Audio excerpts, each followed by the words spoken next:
We got these in the mail, and it came from author Mary Boone. And I can't wait to open it. You want to see what's in it? Let's take a look. Let's see.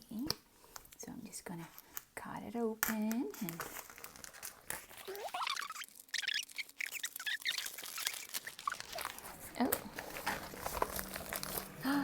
there it is. It's a book about bugs for breakfast. Ooh. So if you ever wanted to learn how to eat bugs, oh, wait, there's something else in here. Oh my goodness. Greetings from Tacoma, Washington.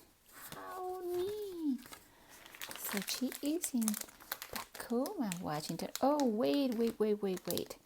Oh, no. There is a cricket bar in here. Oh my goodness. Mary Boone, you're pushing it. I don't know if I can actually eat this. I might have to try it.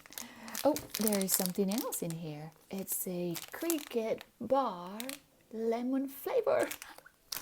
I don't know if I can eat that. Okay, I'm gonna have to make myself strong and somehow, at the very least, give it a bite. All right. Well, thank you, Mary Boone. I am looking forward to reading your book. Thank you. Bye, everybody.